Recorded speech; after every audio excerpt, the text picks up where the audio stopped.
PSC positive പോയിന്റിൻ്റെ പുതിയൊരു വീഡിയോയിലേക്ക് എല്ലാവർക്കും സ്വാഗതം. ഈ ഒരു ക്ലാസ്സിൽ നമ്മൾ നോക്കാൻ പോകുന്നത് കേസ് ഗാർഡ് bank assistant Khadi board JCI എക്സാമുകൾക്ക് വേണ്ടി സിലബസിലെ ബാങ്കിങ്ങിൽ നിന്നും മൂന്നാമത്തെ മൊഡ്യൂളിലെ nationalisation of commercial bank, lead bank scheme, district credit plan, service area approach, differential rate of interest, ഈ ടോപ്പിക്കുകളൊക്കെയാണ്. ഈ ടോപ്പിക്കുകളിൽ നിന്നുള്ള റിവിഷൻ ക്വസ്റ്റ്യൻസ് ആണ്. വീഡിയോയിലേക്ക് പോകുന്നതിന് മുൻപേ ചാനൽ ആദ്യമായി കാണുന്നവരാണെങ്കിൽ ഒന്ന് സബ്സ്ക്രൈബ് ചെയ്യുക. വീഡിയോയെക്കുറിച്ചുള്ള അഭിപ്രായങ്ങളും നിർദ്ദേശങ്ങളും കമൻറ്റ് ചെയ്യുക. സിലബസ് അനുസരിച്ചുള്ള ക്ലാസ്സുകളെല്ലാം കേരള ബാങ്ക് ക്ലർക്ക് എക്സാമിന് വേണ്ടി നമ്മൾ ഡീറ്റെയിൽ ആയിട്ട് പഠിച്ചിട്ടുള്ളതാണ്. പ്ലേലിസ്റ്റിൻ്റെ ലിങ്ക് ഡിസ്ക്രിപ്ഷനിൽ കൊടുക്കാം. First question: in which year the RBI was nationalised? In which year the RBI was nationalised? ഉത്തരം 1949. 1949 ജനുവരി 1 RBI നാഷണലൈസ് ചെയ്തത്. നമുക്കറിയാം RBI നിലവിൽ വന്നത് 1935 ഏപ്രിൽ 1. 1948 വരെ ഇത് ഷെയർ ഹോൾഡേഴ്സ് ബാങ്കായിട്ടാണ് നിലനിന്നിരുന്നത്. 1949 ജനുവരി 1 RBIയെ നാഷണലൈസ് ചെയ്യുകയും ഇന്ത്യയുടെ സെൻട്രൽ ബാങ്കായി മാറുകയും ചെയ്തു. അപ്പോൾ റിസർവ് ബാങ്ക് നാഷണലൈസേഷൻ അഥവാ ബാങ്ക് ദേശസാൽക്കരണം നടന്ന വർഷമാണ് 1949. നമുക്കറിയാം ബാങ്ക് ദേശസാൽക്കരണം അഥവാ ബാങ്ക് നാഷണലൈസേഷൻ എന്ന് പറയുന്നത് പ്രൈവറ്റ് സെക്ടർ ബാങ്കുകളുടെ ഓണർഷിപ്പും കൺട്രോളും ഗവൺമെൻറ് ഏറ്റെടുത്ത് പബ്ലിക് സെക്ടർ ബാങ്കുകളാക്കി മാറ്റുന്നതാണ്. പബ്ലിക് സെക്ടർ ബാങ്കുകളെയാണ് നാഷണലൈസ്ഡ് ബാങ്ക്സ് എന്ന് പറയുന്നത്. Largest nationalised bank in India. Largest nationalised bank in India. ഉത്തരം SBI. നമ്മൾ കഴിഞ്ഞ ക്ലാസ്സിൽ പഠിച്ചു. ലാർജസ്റ്റ് പബ്ലിക് സെക്ടർ ബാങ്ക് എന്ന് പറയുന്നത് SBI ആണ്. പബ്ലിക് സെക്ടർ ബാങ്കുകളെയാണ് നാഷണലൈസ്ഡ് ബാങ്ക് എന്ന് പറയുന്നത്. അപ്പോൾ ബിഗ്ഗസ്റ്റ് നാഷണലൈസ്ഡ് ബാങ്ക് SBI ആണ്. 1955 ജൂലൈ 1 SBI നിലവിൽ വന്നത്. അത് Imperial Bank of India nationalise ചെയ്തിട്ടാണ് SBI ആയി മാറിയത്. 1921 ജനുവരി 27 ഫോം ചെയ്ത Imperial Bank of India AD Gorwala committee അഥവാ all India rural credit survey കമ്മിറ്റിയുടെ റെക്കമെൻഡേഷൻ പ്രകാരം 1955 നാഷണലൈസ് ചെയ്തു. അതിനുശേഷം SBI ആയി മാറി. SBI നിലവിൽ വന്നത് 1955 ജൂലൈ 1. ഇതാണ് ലാർജസ്റ്റ് നാഷണലൈസ്ഡ് ബാങ്ക് അല്ലെങ്കിൽ ലാർജസ്റ്റ് പബ്ലിക് സെക്ടർ ബാങ്ക് അല്ലെങ്കിൽ ലാർജസ്റ്റ് കൊമേഴ്സ്യൽ ബാങ്ക് എന്ന് പറയുന്നത്. അടുത്തത്: who was the prime minister at the time of bank nationalisation? Who was the prime minister at the time of bank nationalisation? Bank ദേശസാൽക്കരണം നടന്ന സമയത്ത് പ്രധാനമന്ത്രി ആരായിരുന്നു? ഉത്തരം ഇന്ദിരാഗാന്ധി. 2 ഘട്ട ബാങ്ക് ദേശസാൽക്കരണം നടന്നിട്ടുണ്ട്. ഈ 2 നാഷണലൈസേഷൻ്റെ സമയത്തും പ്രധാനമന്ത്രിയായിരുന്നത് ഇന്ദിരാഗാന്ധിയാണ്. Indira Gandhi was the prime minister at the time of nationalisation of banks. The year in which the 14 Indian commercial banks were nationalised. The year in which the 14 Indian commercial banks were nationalised. ഉത്തരം 1969. 1969 ഒന്നാം ഘട്ട bank ദേശസാൽക്കരണം നടന്നത്. Bank നാഷണലൈസേഷൻ്റെ first phase നടന്നത് 1969 ജൂലൈ 19. ആ സമയത്ത് പ്രധാനമന്ത്രിയായിരുന്നത് ഇന്ദിരാഗാന്ധിയാണ്. Finance മിനിസ്റ്ററും ഇന്ദിരാഗാന്ധിയായിരുന്നു. President ആയിരുന്നത് VV ഗിരി. RBIയുടെ ഗവർണറായിരുന്നു LK ജ അഥവാ ലക്ഷ്മികാന്ത് ജ. ഇത് എത്രാമത്തെ 5 ഇയർ പ്ലാനിലാണ് എന്ന് ചോദിച്ചാൽ ഉത്തരം 4th 5 ഇയർ പ്ലാനിലാണ്. ഒന്നാം ഘട്ട ബാങ്ക് ദേശസാൽക്കരണം നടന്നത് 4th 5 ഇയർ പ്ലാനിലാണ്. അതായത് 4ാം പഞ്ചവത്സര പദ്ധതി കാലത്താണ് ഒന്നാം ഘട്ട ബാങ്ക് ദേശസാൽക്കരണം നടന്നത്. 14 ബാങ്കുകളെയാണ് ഫസ്റ്റ് ഘട്ടത്തിൽ നാഷണലൈസ് ചെയ്തത്. അത് 50 കോടിക്ക് മുകളിൽ ഡെപ്പോസിറ്റുള്ള ടോട്ടൽ ഡെപ്പോസിറ്റ് 50 കോടിക്ക് മുകളിലുള്ള 14 ബാങ്കുകളെയാണ് 1969 ജൂലൈ 19 നാഷണലൈസ് ചെയ്തത്. How many banks were first nationalised? How many banks were first nationalised? നമ്മളിപ്പോൾ പറഞ്ഞു 50 കോടിക്ക് മുകളിൽ ഡെപ്പോസിറ്റുള്ള 14 ബാങ്കുകളെയാണ് ആദ്യം നാഷണലൈസ് ചെയ്തത്. ഉത്തരം 14 ആണ്. ആ 14 ബാങ്കുകൾ ഏതൊക്കെയാണെന്ന് ചോദിച്ചാൽ the central bank of India, the bank of India, Punjab national bank, the bank of Baroda, the United commercial bank, the Canara bank, the United Bank of India, the Dena bank, the union bank of India, the Allahabad bank, the syndicate bank, the Indian overseas bank, the Indian bank, the bank of Maharashtra. ഇങ്ങനെ 14 ബാങ്കുകളെയാണ് ആദ്യം ഒന്നാം ഘട്ടത്തിൽ nationalise ചെയ്തത്. The second phase of bank nationalization in India was held on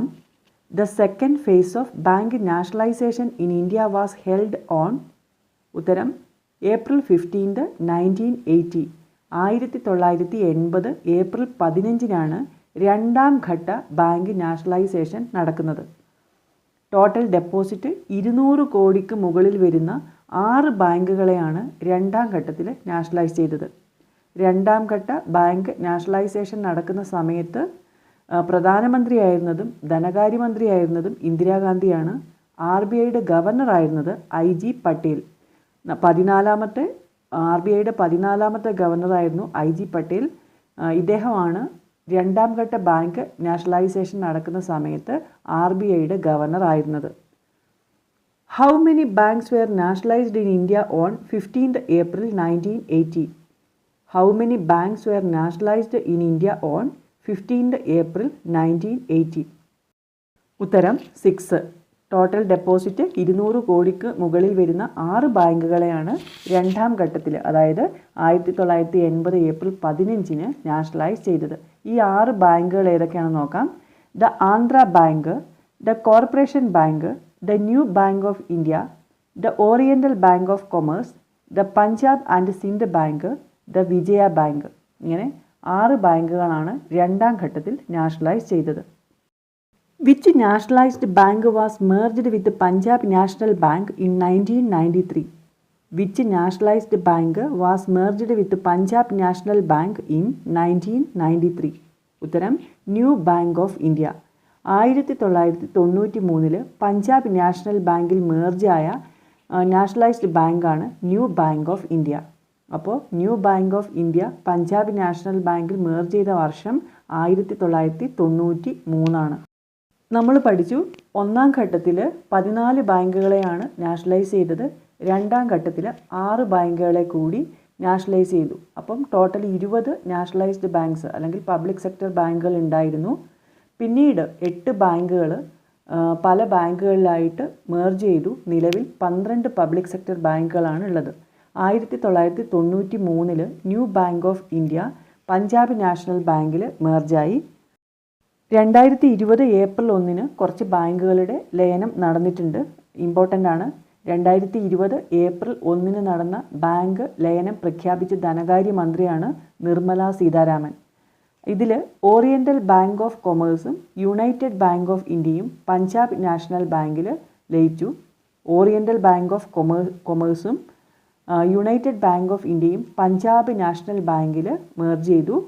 syndicate Bank Canara ബാങ്കിൽ merge ചെയ്തു. Allahabad bank Indian ബാങ്കിൽ മെർജായി.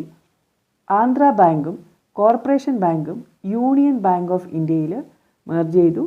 വിജയ ബാങ്കും ദേന ബാങ്കും ബാങ്ക് ഓഫ് ബറോഡയിൽ മെർജായി. അപ്പോൾ 20 നാഷണലൈസ്ഡ് ബാങ്ക് ഉണ്ടായിരുന്നതിൽ ഈ ബാങ്ക് ലയനത്തോടു കൂടി 12 പബ്ലിക് സെക്ടർ ബാങ്കുകൾ മാത്രമാണ് ഇപ്പോൾ ഇന്ത്യയിൽ ഉള്ളത്. SBI, Punjab national bank, bank of Baroda, bank of India, bank of Maharashtra, Canara bank, central bank of India, Indian bank, Indian overseas bank, Punjab and Sind bank, union bank of India, UCO bank അഥവാ united commercial bank. ഇന്ത്യയിൽ നിലവിലുള്ള public sector banks അഥവാ nationalised ബാങ്കുകളാണ് ഇതെല്ലാം. Lead bank scheme introduced by RBI in lead bank scheme introduced by RBI in ഉത്തരം 1969. 1969 ഡിസംബറിലാണ് RBI lead bank scheme introduce ചെയ്തത്. Lead bank scheme recommended by ഉത്തരം Gadgil study group and Nariman committee. Gadgil study ഗ്രൂപ്പും അതുപോലെ നരിമാൻ കമ്മിറ്റിയുമാണ് ബാങ്കിങ് സെക്ടറിൽ ലീഡ് ബാങ്ക് സ്കീം റെക്കമെൻഡ് ചെയ്തത്. കഴിഞ്ഞ ക്ലാസ്സിൽ നമ്മൾ സോഷ്യൽ കൺട്രോൾ പഠിച്ചിട്ടുണ്ടായിരുന്നു. സോഷ്യൽ കൺട്രോളിൻ്റെ ഭാഗമായിട്ട് ഗവൺമെൻറ് 2 പ്രധാനപ്പെട്ട സ്റ്റെപ്പുകൾ എടുത്തു. അതിലൊന്നാണ് ഫോർമേഷൻ ഓഫ് NCC അഥവാ national credit council. National credit council ബാങ്കുകളുടെ പ്രശ്നങ്ങൾ പഠിക്കുന്നതിന് വേണ്ടിയിട്ട് DR ഗാഡ്ഗിലിൻ്റെ ചെയർമാൻഷിപ്പിൽ ഒരു സ്റ്റഡി ഗ്രൂപ്പിനെ 1968 ഒക്ടോബറിൽ അപ്പോയിൻ്റ് ചെയ്തു. ഈ സ്റ്റഡി ഗ്രൂപ്പ് കണ്ടെത്തിയത് വില്ലേജ് തലത്തിലേക്ക് കൊമേഴ്സ്യൽ ബാങ്കുകളുടെ പ്രവർത്തനങ്ങൾ എത്തിച്ചേരുന്നില്ലെന്നും പ്രയോറിറ്റി സെക്ടറിന് ആവശ്യമായിട്ടുള്ള ക്രെഡിറ്റ് അഥവാ വായ്പകൾ ലഭിക്കുന്നില്ല എന്നുമാണ്. വളരെ കുറച്ച് വില്ലേജുകളിൽ മാത്രമാണ് കൊമേഴ്സ്യൽ ബാങ്കുകളുടെ സേവനം ലഭ്യമായിരുന്നത്. ഈ പ്രശ്നങ്ങൾ പരിഹരിക്കാൻ വേണ്ടിയിട്ടാണ് ഗാഡ്ഗിൽ സ്റ്റഡി ഗ്രൂപ്പും അതുപോലെ നരിമാൻ കമ്മിറ്റിയും ലീഡ് ബാങ്ക് സ്കീം റെക്കമെൻഡ് ചെയ്തത്. ലീഡ് ബാങ്ക് സ്കീം എന്ന് വെച്ചാൽ ഒരു ഡിസ്ട്രിക്റ്റിൽ ഒരു ബിഗ്ഗർ ബാങ്ക്, അതായത് ഒരു നാഷണലൈസ്ഡ് ബാങ്കിനെ മറ്റ് ബാങ്കുകളുടെയൊക്കെ ലീഡറായിട്ട് ചുമതലപ്പെടുത്തുന്നു. ഇങ്ങനെ കോർഡിനേറ്റർ ആയിട്ട് പ്രവർത്തിക്കുന്ന ബാങ്കിനെ ലീഡ് ബാങ്ക് എന്നാണ് പറയുന്നത്. A bank which coordinate the banking institutions in the district. Lead bank സ്കീമിൻ്റെ കീ ഇൻസ്ട്രുമെൻ്റ് എന്ന് പറയുന്നത് തന്നെ ഈ ലീഡ് ബാങ്കാണ്. ഓരോ ഡിസ്ട്രിക്റ്റിനും ഒരു ലീഡ് ബാങ്കായിട്ട് പ്രവർത്തിക്കുന്ന ഒരു ബാങ്ക് ഉണ്ടായിരിക്കും. ആ ഡിസ്ട്രിക്റ്റിലെ മറ്റ് ബാങ്കുകളുടെ പ്രവർത്തനങ്ങൾ കോർഡിനേറ്റ് ചെയ്യുന്നത് ഈ ലീഡ് ബാങ്കാണ്. In Kerala dash act as lead bank. In Kerala dash act as lead bank. ഉത്തരം കാനറ ബാങ്ക്. കേരളത്തിൽ ലീഡ് ബാങ്കായിട്ട് ആക്ട് ചെയ്യുന്നത് കാനറ ബാങ്കാണ്. The lead bank also act as a leader for coordination of banking activities. Banking ആക്ടിവിറ്റീസിൻ്റെ കോർഡിനേറ്ററായിട്ട് പ്രവർത്തിക്കുന്നത് അല്ലെങ്കിൽ ലീഡറായിട്ട് പ്രവർത്തിക്കുന്നത് ലീഡ് ബാങ്കാണ്. കേരളത്തിലെ ലീഡ് ബാങ്കാണ് Canara bank. Lead bank scheme വന്ന വർഷം 1969 ഇൻട്രൊഡ്യൂസ് ചെയ്തത് RBI ആണ്. റെക്കമെൻഡ് ചെയ്തത് ഗാഡ്ഗിൽ സ്റ്റഡി ഗ്രൂപ്പും നരിമാൻ കമ്മിറ്റിയും. District credit plan implemented in ഉത്തരം 1974. ഡിസ്ട്രിക്റ്റ് ക്രെഡിറ്റ് പ്ലാൻ ഇംപ്ലിമെൻ്റ് ചെയ്തത് 1974 ലീഡ് ബാങ്ക് സ്കീമിൻ്റെ അണ്ടറിൽ വരുന്ന ഒരു പ്ലാനാണിത്. ഒരു ഡിസ്ട്രിക്റ്റിനെ ബേസ് ചെയ്തുകൊണ്ട് ബാങ്കിങ് പ്രവർത്തനം മെച്ചപ്പെടുത്തുക എന്നുള്ളതാണ് ഡിസ്ട്രിക്റ്റ് ക്രെഡിറ്റ് പ്ലാനിൻ്റെ ലക്ഷ്യം. Service area approach was launched by RBI in ഉത്തരം ഏപ്രിൽ 1989. 1989 ഏപ്രിലാണ് RBI service area approach introduce ചെയ്യുന്നത്. സർവീസ് ഏരിയ അപ്രോച്ച് എന്ന് വെച്ചാൽ ലീഡ് ബാങ്ക് സ്കീമിൻ്റെ ഒരു ഇംപ്രൂവ്ഡ് വേർഷനാണ്. Each village in the country is allotted to a specific bank called service area bank. അപ്പോൾ service area approach introduce ചെയ്തത് 1989. Lead bank scheme 1969. 20 വർഷം കഴിഞ്ഞ് 1989 RBI service area approach introduce ചെയ്യുന്നത്. Differential rate of interest is established in ഉത്തരം 1972. 1972 മാർച്ചിലാണ് DRI അഥവാ differential rate of interest establish ചെയ്യുന്നത്. ഇത് RK ഹസാരി കമ്മിറ്റിയുടെ റെക്കമെൻഡേഷനിലാണ് വന്നത്. ഈ ഒരു സ്കീമിൽ വരുന്ന കൺസെഷണൽ റേറ്റ് ഓഫ് ഇൻട്രസ്റ്റ് എന്ന് പറയുന്നത് 4%. 4% per annum. Differential rate of interest scheme വന്നത് 1972. District credit plan 1974. Lead bank scheme 1969. Service area approach 1989. അപ്പോൾ case card bank assistant or khadi board JCI എക്സാമിൻ്റെ സിലബസിൽ നിന്നും ബാങ്കിങ്ങിലെ 3ാമത്തെ മൊഡ്യൂളിൽ നിന്നുള്ള കുറച്ച് റിവിഷൻ ക്വസ്റ്റ്യൻസ് ആണ് നമ്മൾ ഡിസ്കസ് ചെയ്ത് കഴിഞ്ഞത്. ഈ ഒരു വീഡിയോ നിങ്ങൾക്ക് ഉപകാരപ്രദമായി എങ്കിൽ ലൈക്ക് ചെയ്യുക, കമൻറ്റ് ചെയ്യുക. മറ്റ് പ്രധാനപ്പെട്ട ടോപ്പിക്കുകളുമായി നമുക്ക് അടുത്ത വീഡിയോയിൽ കാണാം.